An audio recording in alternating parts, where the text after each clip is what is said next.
आज की कहानी की बात करें तो आज की कहानी मध्य प्रदेश से है और इसी मध्य प्रदेश में एक जगह लगती है छतरपुर। और इसी छतरपुर के अंतर्गत एक कॉलोनी आती है शांति नगर कॉलोनी।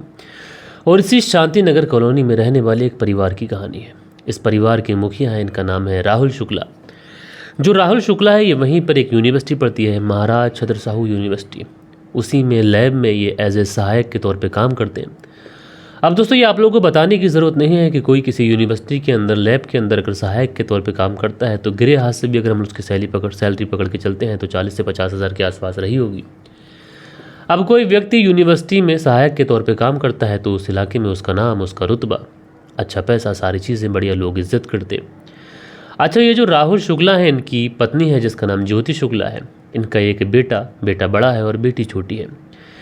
लिहाजा जो राहुल शुक्ला है चूँकि लैब में एज ए सहायक के तौर पे एज ए असिस्टेंट काम करते थे, तो जो सहायक होते हैं, जो लैब में असिस्टेंट होते हैं, उनका काम कुछ ऐसा रहता है कि जो बड़े अधिकारी होते हैं उनके आने से पहले पहुंचना होता है, लैब की साफ़ सफाई करनी होती है। बाद में जो बच्चे वगैरह आते हैं उनके प्रैक्टिकल वगैरह होते हैं तो उसके बाद में सब लोग के बाद जाना होता।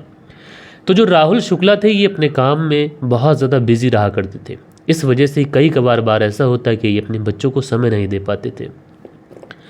लेकिन राहुल शुक्ला की जो पत्नी थी ज्योति शुक्ला ये बहुत ज़्यादा सपोर्टिव थी। इसलिए ये राहुल शुक्ला से कहती है कि तुम बिल्कुल भी टेंशन मत लो, तुम बस परिवार की ज़रूरतों को, परिवार में जो फाइनेंशियली नीड रहती है उसको पूरा करते रहिए। बाकी बच्चों को लाने की और बच्चों को ले जाने की बात है तो वो सारी चीज़ें मैं मैनेज करती रहूँगी। और ऐसे ही चलता रहता है। राहुल शुक्ला बेचारे अपनी ड्यूटी करते, जो कुछ पैसे कमाते उन पैसों से अपने परिवार का भरण पोषण करते। पत्नी जो थी वो अपनी ड्यूटी निभा रही थी।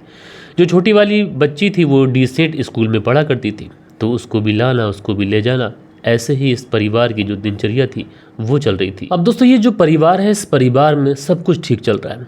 जो महिला थी ज्योति शुक्ला वो कभी अपने बेटे के साथ में अपनी बेटी को लेने जाती थी, कभी उसकी बाइक से जाती, कभी टेम्पो से जाती, कभी ऑटो से जाती। ये सारी चीज़ें ठीक चल रही थी कि इसी बीच में एक तारीख आ जाती है 21 जुलाई साल 2023। और इसी 21 जुलाई साल 2023 को शाम के वक्त ये जो महिला थी अपनी बेटी को लेने के लिए डिसेंट स्कूल की तरफ जा रही होती है कि रास्ते में ही इसके बेटे का दोस्त सूर्यांश प्रजापति, जिसकी उम्र तकरीबन 18 साल के आसपास है, वो अपनी बाइक से मिल जाता है। अच्छा, ये महिला उसको हाथ देती है, वो भी आंटी को देखता है तो उसके बाद में वो गाड़ी रोक लेता है। उसके बाद में ये जो महिला थी ज्योति शुक्ला, उम्र लगभग 38 साल के आसपास है, उस सूर्यांश प्रजापति की गाड़ी पर बैठ जाती है। अब वो दोनों जा रहे हैं क्योंकि दोनों एक दूसरे को बहुत अच्छी तरीके से जानते थे। जो सूर्यांश प्रजापति था वो इस महिला यानी ज्योति के बेटे का दोस्त था, तो वो भी आंटी आंटी कह रहा है। ये महिला भी उससे बातें कर रही है। अब ऐसा करते करते ये बाइक चलती जाती है और बाइक पहुंच जाती है भैंसासुर मुक्तिधाम के पास में। अच्छा, ये जो भैंसासुर मुक्तिधाम है यहाँ पर काफ़ी सुनसान इलाका है, ये काफ़ी सुनसान एरिया है। अच्छा, ये जो बाइक थी इधर से गुजर रही होती है कि इसी बीच में 4 लोग बाइक से आते हैं और इनकी गाड़ी के पीछे दौड़ाने लगते हैं। अच्छा, ये 18 साल का जो लड़का है ये डर जाता है कि आखिरकार ये लड़के उनका पीछा क्यों कर रहे हैं, ये लोग उनका पीछा क्यों कर रहे हैं। महिला ज्योति शुक्ला भी डर जाती है। उसके बाद में सूर्यांश प्रजापति उस गाड़ी को भगाने की कोशिश करता है। जब उन जो बाइक सवार थे जो उस महिला का और इस लड़के का पीछा कर रहे थे, जब उनको लगता है कि ये लोग ऐसे नहीं रुकेंगे तो उसमें से एक व्यक्ति पिस्टल निकालता है और पिस्टल तानते हुए, निशाना लगाते हुए ज्योति शुक्ला के ऊपर 2 फायर करता है। एक फायर ज्योति शुक्ला के सीने में होकर सीधा उसकी रीढ़ की हड्डी में फायर टकराता है और उसके बाद में एक दूसरा फायर जो होता है तो उसके कुछ छर्रे सूर्यांश प्रजापति के भी लगते हैं। अभी दोस्तों ये जो महिला थी जख्मी हालत में वहीं पर गिर जाती है, सूर्यांश प्रजापति भी गिर जाता है। उसके बाद में ये सारे लोग उन दोनों के पास आते हैं, गाड़ी इधर उधर करते हैं, उसके बाद वहाँ से 9-11 हो जाते हैं। अच्छा, ये गोली चलने की जो आवाज़ थी ये कुछ लोगों ने भी सुनी थी, इसलिए लोग दौड़े भागे वहाँ पहुँचते हैं। देखते क्या है कि यहाँ पर एक महिला जख्मी हालत में पड़ी हुई है, एक लड़का है जिसके कुछ छर्रे लगे हैं। लिहाजा वो सारे लोग इकट्ठा होकर सीधा इस महिला को ज़िला अस्पताल लेके पहुँचते हैं। ज़िला अस्पताल में इस महिला का ट्रीटमेंट शुरू किया जाता है।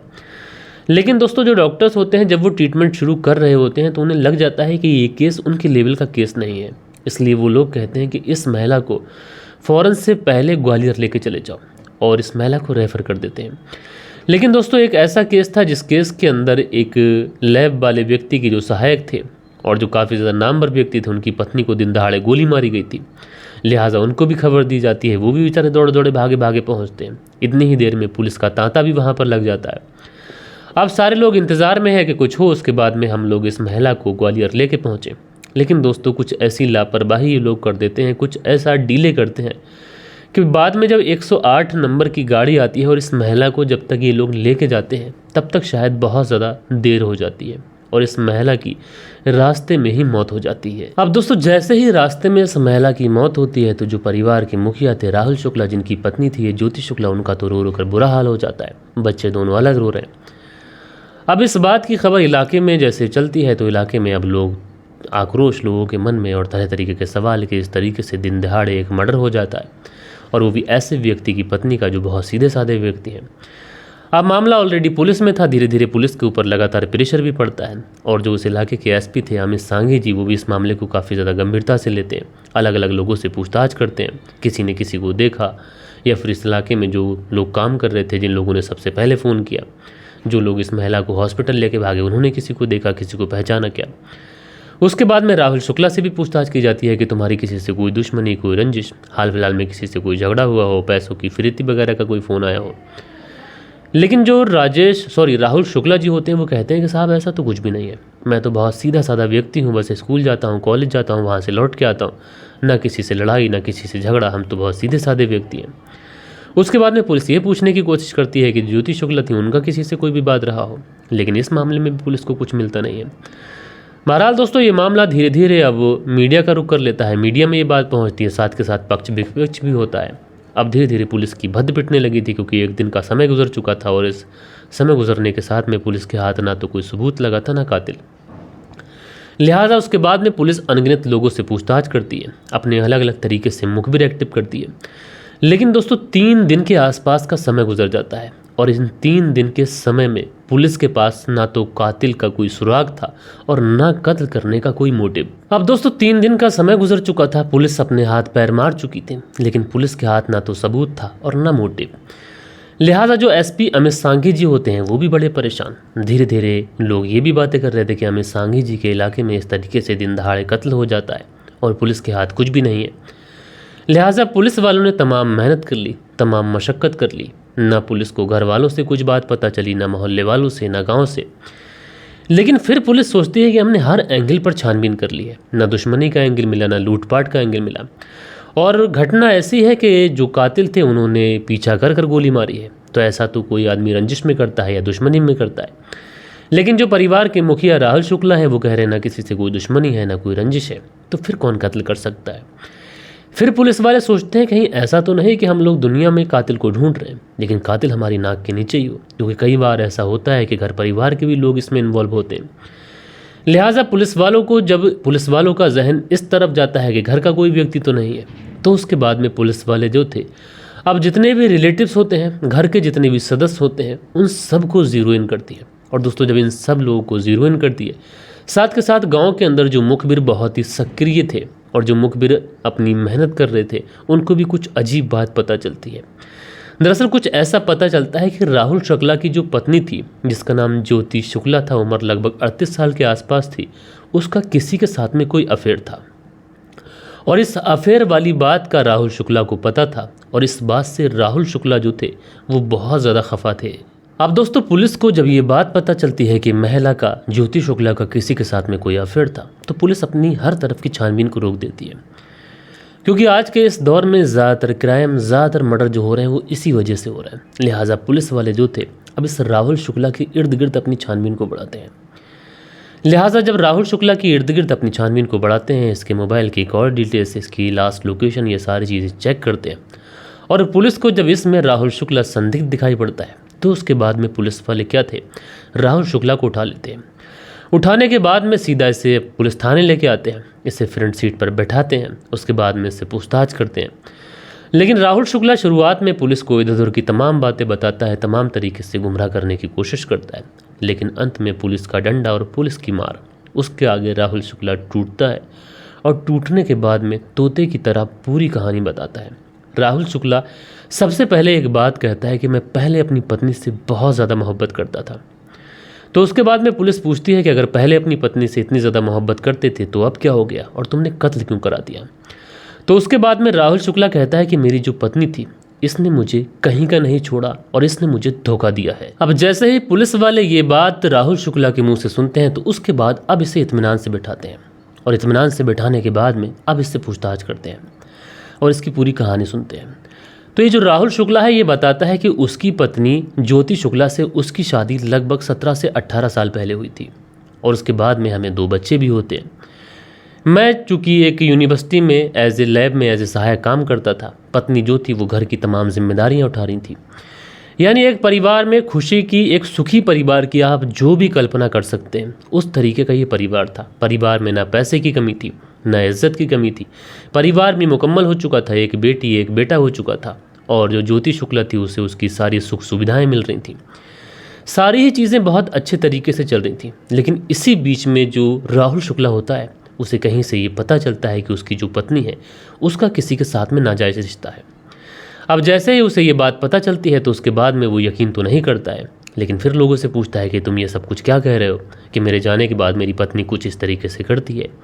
तो जो लोग होते हैं वो कहते हैं कि तुम अपने आप से खुद देख सकते हो, खुद चेक कर सकते हो। तो उसके बाद में राहुल शुक्ला जो था वो अपनी पत्नी की रेकी करता है, अपनी पत्नी के ऊपर एक तरीके से नज़र रखता है, उसके ऊपर जासूसी वाली निगाह रखता है। और दोस्तों जब वो अपनी पत्नी की जासूसी करता है तो कई बातें ऐसी निकल के आती हैं जिसकी वजह से राहुल शुक्ला का जो शक था वो अब यकीन में बदल जाता है। राहुल शुक्ला को अब ये पक्का यकीन हो चुका था कि उसकी पत्नी के किसी के साथ में नाजायज़ रिश्ते हैं। लेकिन पत्नी के नाजायज़ रिश्ते हैं तो अब क्या करे? अगर ये ऐसे ही करती रही तो फिर वो वहीं पर समाज में मुंह दिखाने के लायक नहीं रहेगा। इसलिए पत्नी से भी इस बारे में बात नहीं करता है और सीधा सीधा उसके कत्ल की प्लानिंग कर लेता है। लेकिन ये एक लैब में, एक कॉलेज के अंदर एज ए सहायक काम करता था, तो उसे क्या पता कैसे मर्डर होगा, कैसे कत्ल होगा। इसके लिए वो अपने एक दोस्त जिसका नाम अजय सिंह होता है उससे डिस्कस करता है। उसे बताता है कि उसकी पत्नी इस तरीके से उसे धोखा दे रही है और उसे उसका कत्ल कराना है।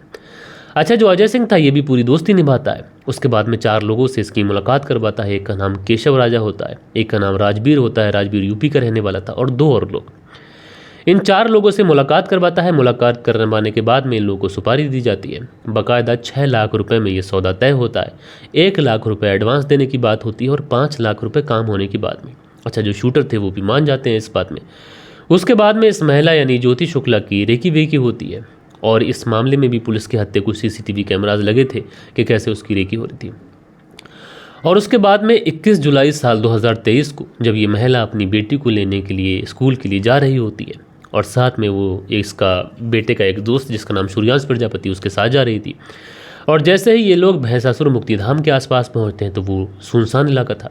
तो उसी इलाके में पीछा कर गाड़ी से ये लोग उसको 2 फायर मारते हैं। एक गोली सीधा सीने में लगती है और एक गोली छूते हुए निकल जाती है। जो गोली सीने में लगी थी वो सीधा रीढ़ की हड्डी में जाके टकराती है और 1 से 1.5 घंटे के अंदर ही इस महिला की मौत हो जाती है।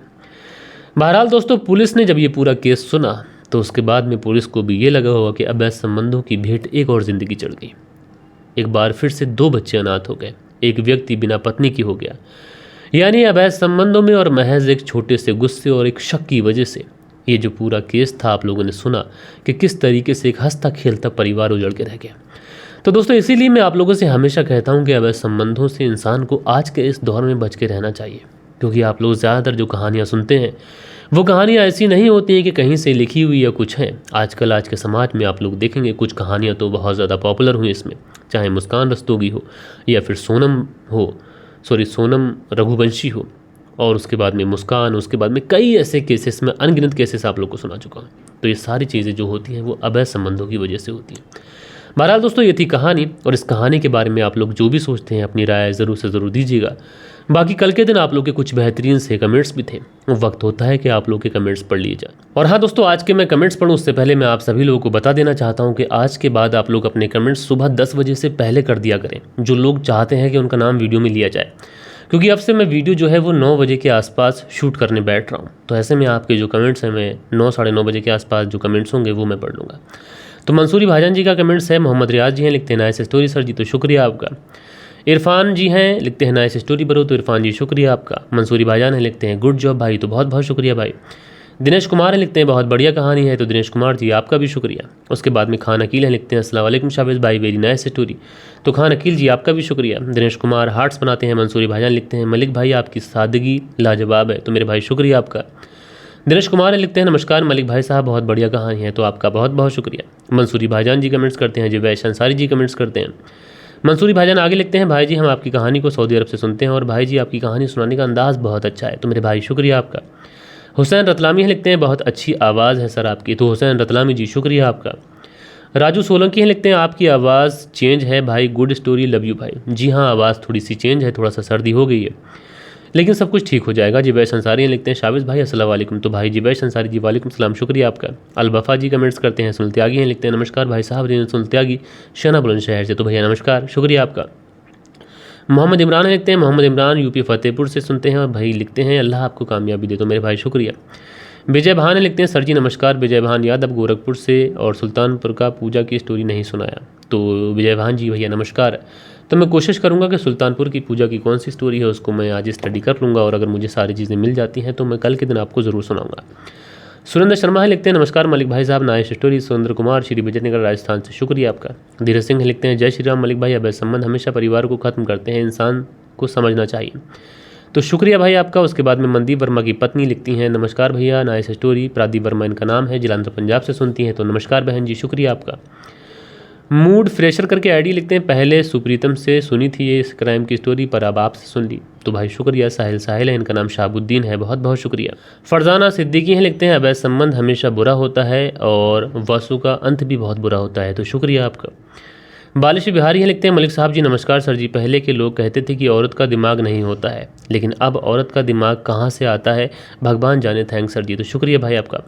दिनेश कुमार जी और मनोज भारद्वाज और ये सारे लोग अपने कमेंट्स करते हैं, तो बहुत बहुत शुक्रिया आपका। बहरहाल दोस्तों, ये कुछ कमेंट्स थे जो कल के दिन आप लोगों ने किए थे। आशा करता हूँ कि आज की जो कहानी है ये आप लोग को ज़रूर से ज़रूर पसंद आई होगी। और दोस्तों, कहानी को समय को लेकर अभी भी सस्पेंस है, और 10 बजे कहानी सुनाने के बाद भी मैं एक तरीके से संतुष्ट नहीं हूँ। मुझे लगता है कि 10 बजे का समय बहुत ज़्यादा लेट है। और एक बार फिर आप लोग मुझे बताइए, अगर समय पर कुछ विचार करना हो तो आप लोगों का विचार मैं चाहता हूँ, आप लोगों का मत चाहता हूँ। आप लोग मुझे कमेंट्स करके ज़रूर बताइएगा। बाकी दोस्तों, मिलते हैं कल के दिन किसी और स्टोरी के साथ में। जब तक के लिए अपना ख्याल रखें, देश का ख्याल रखें, परिवार के रिश्तों की अहमियत को समझें। जय हिंद, जय भारत।